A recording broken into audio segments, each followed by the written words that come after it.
자, 안녕하세요. 한방에 이해하는 부동산 가르쳐드리는 한의사 아제트입니다. 오늘은 좀 편하게 하려고요. 뒤에도 밝죠? 오늘 밝은 분위기로 좀 얘기를 해보겠습니다. 저도 편하게 할 테니까 여러분도 편하게 들으시도록 하세요. 책상에 앉아있지 말고, 네, 그냥 즐겁게, 재밌게 보시면 됩니다. 자, 오늘 주제는 요겁니다. 길에서 지갑을 주웠을 때 어떻게 해야 되는가? 뭐, 당연히 가져야죠. 그죠? 당연한 건 아닌데, 네. 근데 가지는 게 좋겠죠. 대부분 다 가지지 않나요? 그죠? 대부분 뭐 안에 들어있는 돈만 꺼내가지고 뭐 이렇게 우체통에 넣어주기도 하고 뭐 하는데 어차피 경찰 아저씨한테 가져가봐야 뭐 좋아하지도 않으니까 자기들 가져갈 것 같아. 제가 경찰에다 맡기면은 저 사람들이 제대로 갖다 줄까, 주인을 찾아줄까 조금 약간 의심이 가기도 해요. 물론 이제 자기들도 찾아주는 대로 자기들도 일이에요. 그거 힘들잖아. 그 주인 어떻게 찾아줘요? 얼마 돈이라도 많으면 또 몰라. 뭐 안에 카드라도 있고 신분증이라도 있으면은 그래도 좀 나은데 신분증도 없고 카드도 없고 이러면은 뭐 현금만 들어있는 지갑 이런 거. 아씨 그거 주인을 어떻게 찾아요? 그죠? 현금만 들어있는 지갑은 잘 없겠죠, 근데 뭐 그렇다고 치고. 자, 일단 그 결론만 얘기를 하면 길거리에 떨어져 있는 지갑을 줍는다. 그러면 제가 만약 길을 주었다 쳐요. 그럴 때 내가 그냥 가져갔다. 그러면 이제 점유 이탈물 횡령죄가 적용됩니다. 길에서 죽은 경우에 돈을 줍든 지갑을 줍든 뭘 줍든 뭐 여자도 아니고 그건 아니고요. 자, 어쨌든 뭐 뭘 줍든 점유 이탈물 횡령죄가 됩니다. 근데 보통 이제 그런 경우 종종 있어요. ATM기. ATM기 가면 급하게 돈 찾을 때 ATM기에서 돈 찾아놓고 카드만 가져가고 돈은 그냥 놔두고 가는 경우 있어요. 혹시 그런 경험 있으신 분 있을 거예요? 그런 경우에 보통 어떻게 되냐면 일정 시간 동안 안 찾아가면 기계가 다시 먹습니다. 그러고 나서 다시 그 돈이 입금이 돼요. 그 돈으로. 그래서 놔두고 갔더라도 상관이 없어요. 대부분이 상관없는데 이제 그런 경우죠. 나는 까먹고 그냥 갔는데 내 뒤에 사람이 와가지고 어이구 제수 하면서 가져가는 경우죠. 요 경우는 점유이탈물 횡령죄가 아니고요. 절도죄가 됩니다. 그러니까 요 경우에는 주인이 명확해요. 그러니까 점유이탈물 횡령죄는 자 다시 자 점유이탈물 횡령죄는 주인이 누군지 모를 때 소유권이 누군지 불분명할 때 그때는 점유이탈물 횡령죄가 되는 거고요. 요 돈은 누구 돈인지 알잖아요. 방금 전에 그 사람 돈이란 거 확실하게 알 테고 그리고 내가 놔두고 가게 되면 아까 얘기한 것처럼 은행 돈이 돼요. 그거는 은행이 그걸 다시 가져가게 되거든요. 은행 소유가 되기 때문에 은행 돈 아니면 내 돈인데 그 사람이 가져갔으니까 아예 절도죄가 됩니다. 절도죄가 성립이 되고요. 자, 근데 요거부터 얘기를 하겠죠. 그렇게 보통 주인 없는 물건 우리가 생각할 때 그냥 주인 없는 물건 이렇게 하면은 그렇게 지갑 같은 거 이제 주인 없는 지갑 이런 거 생각하잖아요. 자, 그런데 주인 없는 을 이제 무주물 이렇게 이해하시면 안 됩니다. 주인 없는 물건 해서 무주물. 우리가 그 민법에서 무주물 하면 주인 없는 물건이거든요. 내가 주인 없는 지갑을 발견했어요. 내가 주인 없는 돈을 발견했어요. 그 주인 없는 그 자전거를 발견했어요. 주인 없는 땅을 발견했어요. 주인 없는 땅 있나요? 네. 어쨌든 그 주인 없는 으로 생각하면 안 됩니다. 정확하게 말하면 소유권이 없는 걸 얘기해요. 지갑은 주인이 잃어버렸을 뿐이지 주인이 있어요. 돈도 마찬가지죠. 돈도 누군가가 거기다 떨어뜨린 거지 주인이 있는 거죠. 그죠? 그래서 자, 그 일반적으로 무주물 주인이 진짜 없는 경우는 굉장히 드물어요. 일상생활에선. 그나마 주인 없는 물건으로 얘기하는 게 이제 사냥하는 거예요. 야생동물. 우리 보통 집 앞에 가면 이렇게 산에 사슴 한 마리씩 있잖아요. 그 주인 없잖아요. 주인 없죠. 그거 사슴 내가 딱 가져오면 되는 거예요. 사슴 딱 잡아오면 되는 거죠. 사냥이 불법인가? 네. 어쨌든 그 야생동물을 데려오면 그건 제게 됩니다. 제게 되는데 무주물 같은 경우에는 이제 언제 내게 되느냐? 딱 습득했을 때 바로. 무주물은 딱 잡으면 바로 내 거. 이렇게 돼요. 자, 낚시 같은 경우도 마찬가지입니다. 낚시 같은 경우에도 내가 바다에 그 고기 많잖아요. 물론 이제 그 낚시터에 있는 그 주인이 있는 낚시터 그런 데 말고 실내 낚시터 이런 낚시터 말고요. 자, 바다에서 낚시를 했어요. 낚시를 딱 했어. 해서 고기를 딱 잡았는데 얘를 회 떠먹어야 될 거 아니에요, 그죠? 근데 이걸 잡자마자 바로 내 거가 안 되면 소유권 확인해야 될 거 아니에요. 자, 잡고 나서 구청에 가야 되나? 동사무소로 가야 되나? 주민센터 가가지고 내 거라는 거 확인받고 그 다음에 등기소 가서 등기해가지고 내 겁니다. 확인 딱 하고 경찰서 가가지고 다 확인한 다음에 야, 이제 내 거 됐습니다. 회 먹어야지, 회 떠먹어야지 하면 이제 다 죽고 먹지도 못해요. 다 당해가지고, 그죠? 그래서 낚시한 놈, 고기 잡은 거 이거는 잡는 순간 내 겁니다. 그래서 무주물은 그냥 두 가지만 생각하세요. 사냥하고 낚시 이렇게 생각하시면 되고요. 아까 야생동물 얘기했는데 야생동물이 왔잖아요. 왔어요. 아우 귀여운 사슴을 제가 잡았어요. 잡아서 한 두 달 키웠어. 내 거잖아요, 내 거. 내가 잡았으니까 내 거지. 두 달 키웠는데 얘가 엄마가 보고 싶었던 거예요. 우리 사슴이가. 우리 초롱이. 사슴 이름이 초롱이에요. 초롱이가 엄마가 보고 싶어가지고 산으로 돌아가 버렸어. 아이씨. 그러면 다시 무주물이 됩니다. 야생동물이 다시 돌아갔잖아. 야생동물이 아니라 개나 고양이도 마찬가지예요. 개나 고양이를 제가 집에서 키우다가 얘가 야생 상태로 그냥 가버렸다. 예를 들면 하다못해 내 거라는 뭔가가 있으면 괜찮아요. 예를 들면 뭐 목걸이라든지 뭐 어떤 흔적이 좀 있으면 괜찮은데 그런 게 없는 경우에는 그냥 야생동물로 취급합니다. 그렇게 되고요. 요거는 이제 여기까지는 무주물에 대한 얘기였어요. 주인 없는 물건, 유주물이죠. 근데 실제로 우리가 사회생활을 할 때 주인 없는 지갑, 주인 없는 뭐 돈, 주인 없는 자전거 이런 거, 주인 없는 차, 막 버려놓은 차들 있잖아요. 자, 그런 거 얘기하면 그거는 실제로는 무주물이 아니라 유실물로 일단 취급이 돼요. 잃어버린 물건이죠. 주인이 있는데 잃어버린 물건이에요. 그래서 보통 이제 그런 경우 생기죠. 주인 없는, 그러니까 바닷길에 떨어진 지갑을 내가 주웠는데 그걸 경찰서에 갖다 줬더니 주인이 나타나가지고 얼마 보상금을 줬다더라. 요런 거 많이 들으실 거예요. 얼마를 보상금으로 받게 될까요? 보통? 그러니까 100만 원이 들어있는 지갑이 있다고 쳐요. 그걸 제가 주웠어요. 주워서 주인을 찾아주면 얼마를 받으면 적당할까요? 5만 원? 10만 원? 50만 원? 50만 원 좀 많죠? 기본은 5%에서 20%입니다. 5%에서 20%인데 현금을 가지고만 계산하는 건 아니고요.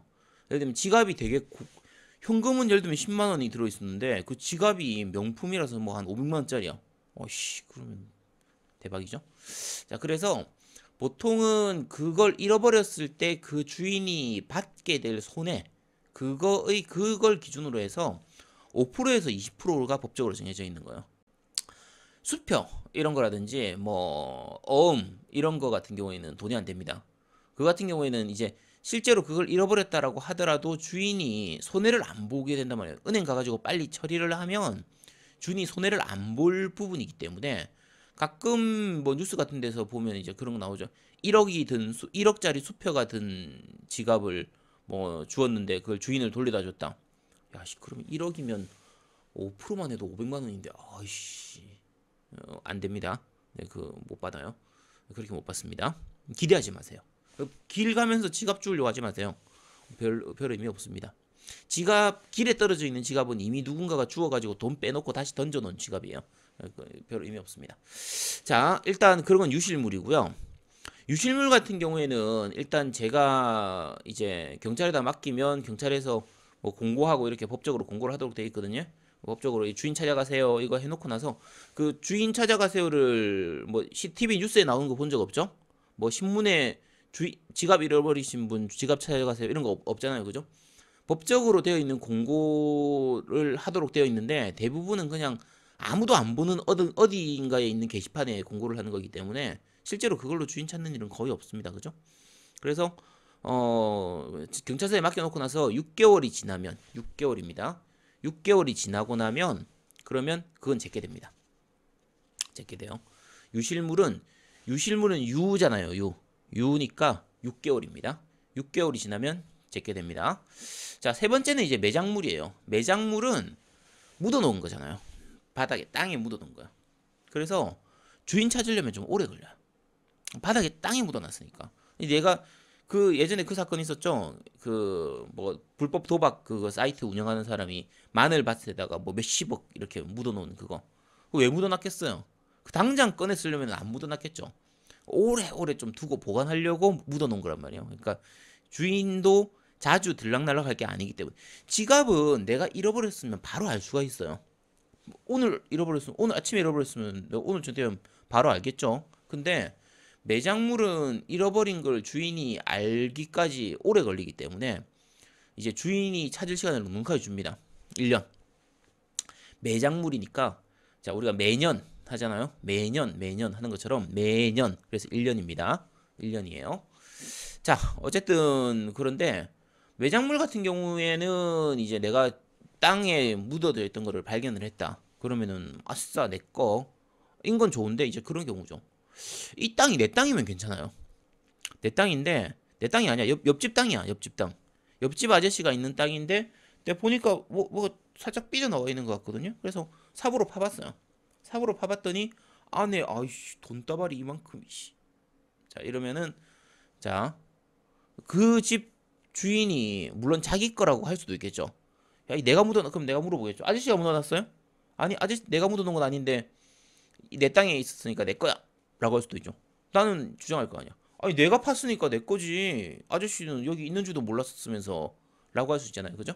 자, 매장물 같은 경우에 만약에 주인이 있는 땅에서 발견된 매장물은 반띵입니다. 반반이에요. 반씩 공유하게 되고요. 근데 그런 거 있을 거예요. 좀 땅 좀 넓은 땅 가지고 있는 사람들은 보통 한번 이렇게 땅 좀 파다 보면 그런 거 나오죠. 항아리 같은 것도 나오고 좋은 거 이렇게 되게 비싼 거 문화재 같은 거 이런 거 나올 수 있잖아요. 그죠? 공사하다 보면 그거 나오잖아. 항상 나오고 하면 다시 덮어서 깨버리고 하잖아요. 자, 우리 그거 있잖아요. 공사하다 보면 큰 공사하다 보면 갑자기 무슨 유적이 발견됐다는 둥 뭐 그렇게 많이 하잖아요.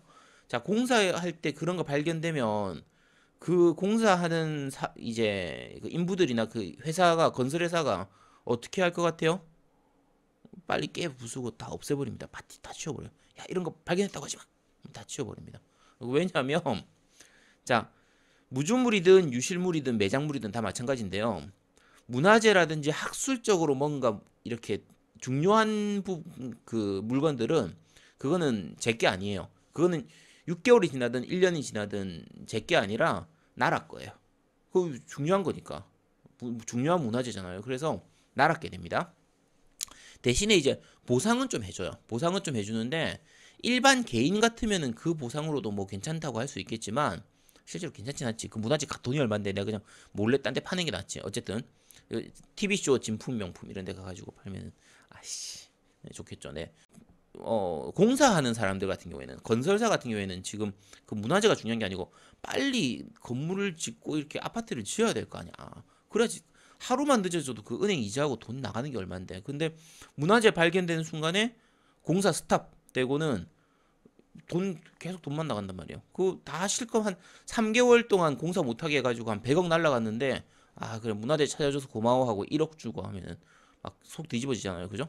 그래서 다 그냥 깨 부수고 다 갈아엎어 버립니다. 대부분 다 그렇게 합니다. 네, 그리고 자 어쨌든 지금 방금 말씀드린 것처럼 여기까지 아시면 거의 다 일반 시험 문제 푸는 데는 별로 문제 없으실 테고요. 몇 가지 그냥 시험엔 안 나오는데 재밌는 거 말씀드리면 그 TV에서 가끔 뉴스에 그런 거 나오는 거 있어요. 길에서 누가 막 돈 뿌리고 이런 거, 빌딩에서 막 돈 뿌리고 뭐 영화에서 봤다고 그 사람도 그 짓도 왜 하는지 모르겠어요. 나 얘기할 그런 거 뿌리려면 나한테 미리 좀 얘기 좀 하고 뿌리지. 그럼 내가 미리 가 있을게, 그죠? 길에서 막 차에서 달리다가 막 돈 뿌리고 건물 위에서 막 돈 뿌리고 이렇게 하잖아요. 돈이 그렇게 많으면 나눠주지. 네, 어쨌든 그렇습니다. 근데 그러면 그 돈은 내가 가져가도 될까요? 그 돈은 내가 가져도 될 것 같잖아. 그 사람이 그냥 뿌린 거니까. 자, 될 수도 있고 안 될 수도 있어요. 이게 뭐냐면 돈을 뿌리는 자체는 크게 문제가 없습니다. 요 돈을 뿌리는 건 뿌렸다라는 건 이 뿌린 사람 입장에서는 내가 내 돈의 소유권을 포기했어 라고 하는 의사표시예요. 그래서 돈을 뿌리는 것 자체는 문제가 없습니다. 그러면 제 입장에서 야, 저 사람이 포기했으니까 내가 가져가도 되는 거네. 저 사람이 포기한 순간 이 돈은 무주물이 되는 거예요. 주인 없는 돈이 되는 거거든요. 소유권이 소속되어 있지 않은 돈이 되는 거니까 죽은 사람이 임자 딱 줍죠. 자, 근데 이제 문제가 뿌린 사람이 정상적인 사람이었으면 괜찮아요. 자, 그런데 흔히 말하는 이제 제한 능력자, 청소년, 그 미성년자 같은 경우 있잖아요. 아니면 이렇게 좀 약간 이렇게 좀 이렇게 떨어지시는 분들, 이런 상태인 것 같으면 나중에 그 사람이 돌아와서든지 뭐 그 사람 보호자가 와서든지 야, 너 주워간 돈 내놔 라고 하면 돌려줘야 됩니다. 아, 물론 돌려주면 돼요. 뭐 또 내 더럽고 치사해서 돌려준다고 돌려주면 되죠. 속은 좀 쓰리겠지만. 근데 대부분의 경우에는 그렇게 날리고 나면 누가 얼마를 주워가는지를 알기가 힘들기 때문에 그냥 대부분은 포기하죠. 야, 뿌릴만 하니까 뿌렸겠지. 돈 많으니까 뿌렸겠지. 그 정도 많은 사람은 뿌려도 돼. 그래서 네, 어쨌든 일반적으로 그렇습니다. 일반적으로 법적인 부분만 그런 거고요. 실제로는 잘 안 일어나죠. 그런 일 일어날 때는 미리 얘기 좀 하고 일어났으면 좋겠는데. 그렇습니다. 자, 오늘은 여기까지 무주물과 유실물, 매장물에 대한 부분을 얘기했고요. 공인중개사 공부하시는 분들이 알아두셔야 되는 거는 요 세 가지만 알면 돼요. 무주물 같은 경우에는 잡는 순간 시간 기다릴 거 없이, 자, 무주물이니까 무잖아요. 없을 무자. 시간 기다릴 필요 없이 바로 내 거. 즉시 소유권 내 겁니다. 유실물 같은 경우에는 유실물, 유죠, 유니까 6개월 지나면 내 겁니다. 매장물은 매년 내게 됩니다. 그래서 1년입니다. 1년. 그래서 1년 지나고 나면 내게 됩니다. 요 정도만 알아두시면 시험 치는 데는 전혀 문제 없습니다. 자, 한 가지만 더 할까요? 저것도 아시죠? 무주물 같은 경우에 아까 제가 땅 얘기했는데 땅은 주인 없는 땅이 없습니다. 땅은 만약에 혹시 어디서 주인 없는 땅 발견하신 분 있으면 저한테 말씀 좀 해주세요. 도대체 주인 없는 땅을 어디서 발견하는지 모르겠는데 주인 없는 땅은 국가 겁니다. 나라 거예요. 그래서 주인 없는 땅이란 거는 발견할 수도 없고, 솔직히 주인 없는 땅을 어떻게 발견해요? 이런 경우는 있어요. 바다였는데 땅으로 된 경우. 바다였는데 물이 싹 밀려가면서 그 자리가 땅이 된 거예요. 근데 어차피 바다도 나라 거예요. 바다도 나라 거고 땅도 나라 거기 때문에 나라 거에서 나라 걸로 바뀐 거기 때문에 억울할 필요 없습니다. 그래서 어쨌든 그런 경우 있습니다. 자, 여기까지 좀 재밌으셨나 모르겠네요. 가볍게 요 프로는 가볍게 진행하는 거니까 재밌게 들어주시고요. 요것만 알아두시면 됩니다. 자, 지금까지 아제트였습니다. 감사합니다. 감사합니다.